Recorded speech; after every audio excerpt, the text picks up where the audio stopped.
Now, probably while we're talking about people getting in the market, there's the age-old debate of do you fix interest rates or do you go variable? We'll pull up a couple of pros for fixed rates at the moment, and do you want to give us your opinions on when they should be doing that? Yep, sure. Okay, so look, there are pros and there are cons to fixed rates. With fixed rates, you're secured against rising interest rates in the future. So generally you can choose between a 1 and a 10-year rate. The most popular are 3-year and 5-year rates. So just remember, you cannot sell the property within that time, otherwise you may incur really high exit fees. So just be aware that when you lock in on a fixed rate, you need to be confident that you're going to be keeping that property for the term that you lock it in for. With regards to limits on additional payments, generally with fixed rates, the lender will allow you to make a $5,000 or $10,000 additional contribution to your repayments, but no more. So just be aware that you can't pay the loan down as quickly as you would necessarily like to, because you've got the guarantee of the fixed rate.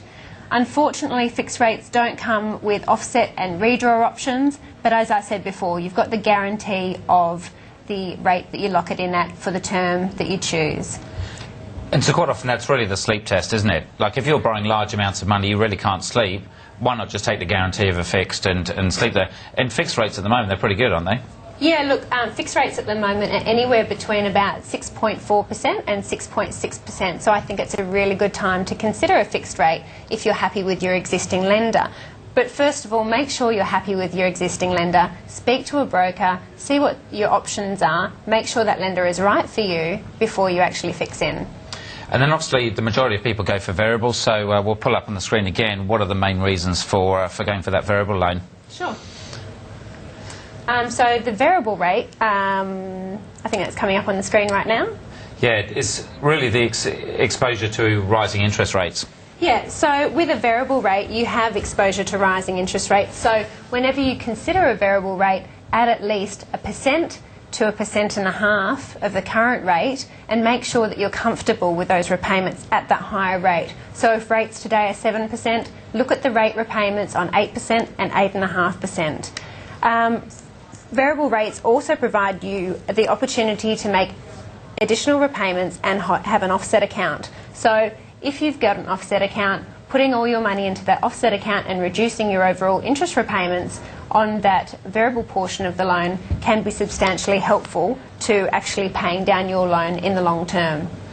Now, if you're a bit 50-50 on this and people are always kind of wavering, sitting on the fence, can you do a bit of both? Are there kind of splits or combinations or anything like that? Yep, sure. So, look, I often recommend a split for families. Generally, I'll recommend 60% fixed and 40% variable, or 80% fixed and 20% variable. What I like to say to people is, if you think you want a 3-year fixed rate, and say that portion is $400,000 and you're going to have another portion which is variable, which is $50,000, I say to my clients, look, try and have a plan to pay off that $50,000 within the fixed rate term, so at the end of the fixed rate term you've just got the fixed rate loan left.